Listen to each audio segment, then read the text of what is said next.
Hello everyone, welcome back to my channel. I'm Julie and today I have another highly requested feng shui video for you. If this is your first time tuning into the feng shui series, before we get started, I just want you to know that I am not a feng shui expert by any means. I've just been applying feng shui principles for over 20 years now under the tutelage of different feng shui masters, my own mother and family who's been following feng shui tips for pretty much their entire lives. So I believe in the power of feng shui. I believe that every object, whether living or not, has an energy that's attached to it. If you believe in feng shui, you will give it power. If you don't believe in feng shui, please watch this video with an open mind and see how my tips can help.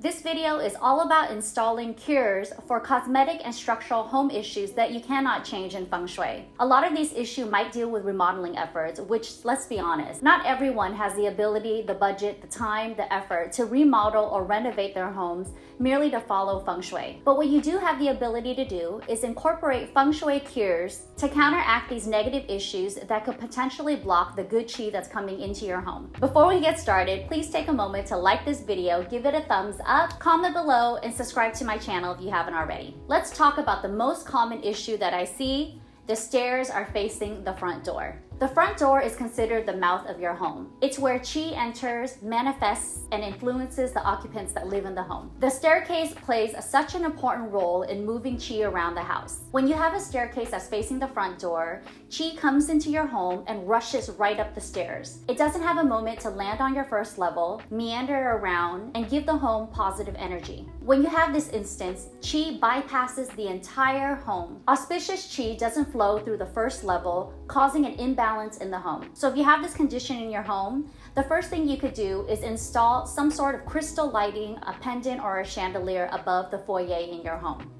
If you can't install a light, you can easily hang just a crystal orb that's multifaceted. The crystals and the light will help disperse qi around the home, bouncing off all of the walls from the second level to the first level and restoring some of that balance. You can hang that crystal ball between the door and the staircase to help slow and disperse qi.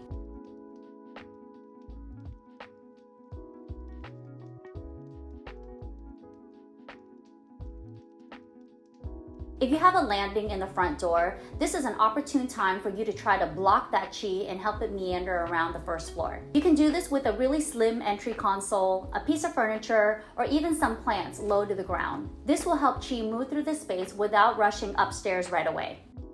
Moving on to the kitchen. This is easily the most common condition and structural issue in the kitchens that you cannot change. It is a sink and a stove located directly across from each other. Clearly, it's not easy to gut your entire kitchen just to follow feng shui principles. I mean, I did for my own kitchen. I'll link my kitchen makeover so you can see what I did. But for a brand new remodel, you really do have the opportunity to put it in its correct location. The sink symbolizes water, which is in the north sector of the home. The stove symbolizes fire, which should be placed on the south wall of the kitchen. Kitchen layouts are such a common feng shui issue. When you have a sink and a stove directly across from each other, they represent conflicting energies and elements. So the idea is that the auspicious energies that come from water and fire are going to cancel each other out, therefore not allowing any of the qi to permeate through the kitchen. Clearly, moving the appliances is inconvenient and it's costly. So if you can't move the appliances themselves and you're not planning on remodeling, here are a few cures that you could use in the kitchen. You can place a potted plant like a small herb or a jade plant in between the stove and the sink. The color green is really essential in a kitchen because it represents the wood element. The wood element helps support fire and water, therefore allowing both energies to permeate without canceling each other out. If you don't have a surface to place the plant, you could also use a hanging planter in between the stove and the sink. A refrigerator also represents water, so if you have a refrigerator that's across from the stove, that can also cancel each other out. You can place a potted plant above the refrigerator and therefore restoring balance.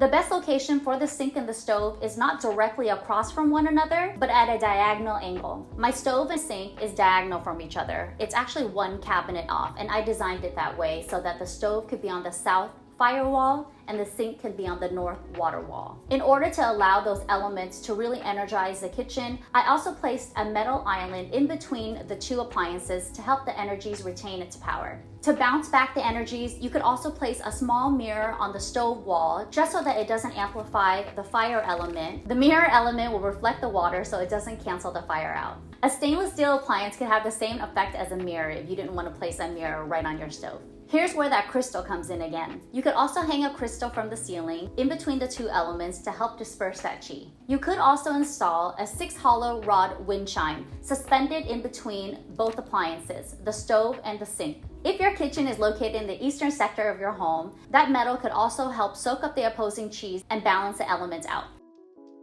Moving on to the bedroom. The bedroom is where we spend a third of our lives, so it's very important that you have positive chi coming into your bedroom. While Feng Shui strives to create a balance between yin and yang energy, the bedroom is one of those conditions that has a lot of yin energy. It's restful energy that will help you sleep, so we don't want too much yang energy in there. In Feng Shui, a bedroom is designed to have more yin energy that will help induce calmness and relaxation and promote a good night's sleep. You may have learned from my previous Feng Shui video that mirrors are bad Feng Shui for the bedroom.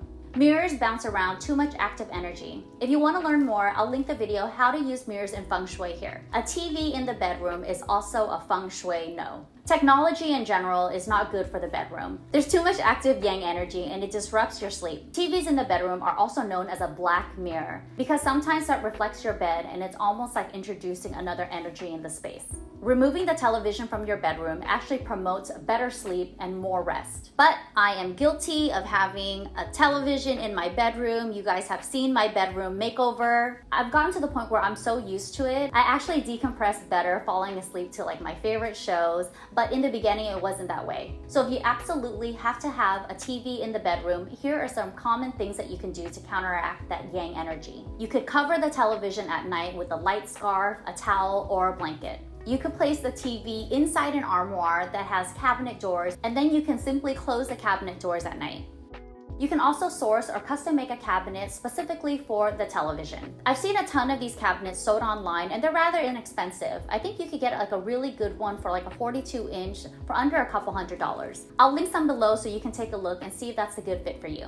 You could also paint the wall that the TV is hanging on a very dark color, whether or not it's like a dark brown or a black, to almost make the television disappear. You'll remember from my master bedroom do's and don'ts video that my walls are like an almost dark black walnut. I used to love sleeping in a really dark bedroom because at night we can turn the lights off, watch TV, and it almost has a very cozy theater vibe in there. Another common Feng Shui issue is beds under windows. Why is this an issue? Your bed is supposed to be in a command position. You're laying in bed, you're laying against a headboard. Your head should be against a protected wall. A protected wall simply means a solid wall.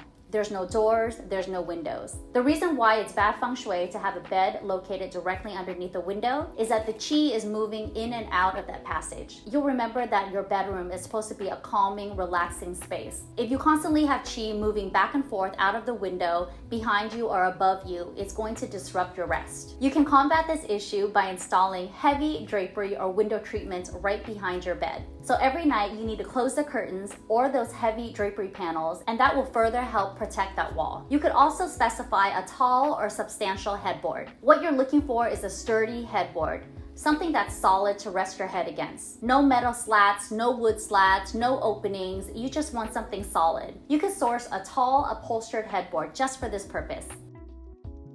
Another common issue that I see in bedrooms is that the sliding closet doors are all mirrors. The easiest thing you could do is to cover up the mirror. There are multiple ways that you could do this. If you want to leave the mirrors in place, you could easily install a drapery rod right on the wall above the mirror or hung from the ceiling. That way you can install sheer panels or drapery panels and slide it back and forth to cover the mirrors when it's not in use. If you rent and you can't remove these sliding closet doors, you can place a really thin film over it. They make it in all sorts of varieties, from a frosted paper to graphics to murals. You can even apply temporary peel and stick wallpaper directly over the mirror. That way you have an opportunity to customize it according to your style and aesthetic.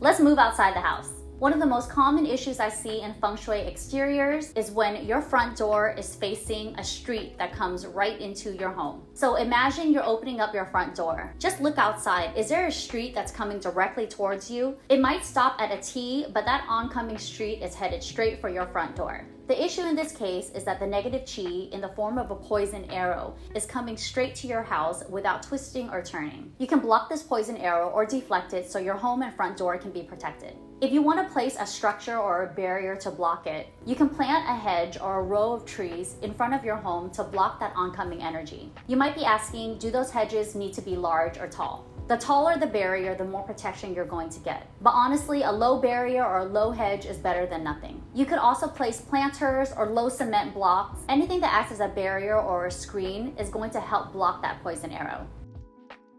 I remember the home that we grew up in Huntington Beach. Although my parents felt like they probably finally made it, they have this big house, all the kids have their own rooms. We had a nice pool in the back. I mean, the house was horrible feng shui. The stairs was facing the front door. You open the front door and it had a direct line into like a hallway. And then when you open the front door, you're met with this angled roof line that was across the street from the neighbor. I remember my mother's feng shui master coming over and he was literally like, oh my gosh, I can't believe you bought this house without consulting with me. And the first thing he had us do was place an 8-sided bagua mirror right outside our front door. Concave and flat bagua mirrors have the ability to absorb bad chi. So since that poison arrow in the form of that roof line was coming straight to our front door, the negative energy implies that something bad is going to happen to the owner of the home. So we put that mirror right outside our front gate to help restore some of that balance. So if I've learned anything from my feng shui masters, there is no such thing as a perfect feng shui home. Even if you custom build it yourself, you might be faced with really tough decisions that require some trade-offs. From architectural standpoints to individual family needs, just remember that almost any kind of bad energy can be remedied. So in this case, there's no such thing as a perfect feng shui home. Life changes, your needs change, the environments change. It's best to understand these key tips and cures to help remedy common issues so you can lead a more fulfilling life,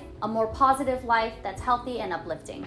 Think about an area in your home where the energy just feels off. Maybe the vibe is not right, it's feeling like an unlucky corner, or maybe you just need a second opinion and some clarification. Drop me a comment below and let's help you feel better about your space. If you like this type of content and you want more feng shui, please give this video a thumbs up. Don't forget to share this video if you found it helpful, and please subscribe to my channel if you haven't already. Thank you so much for watching. I'll see you in the next one.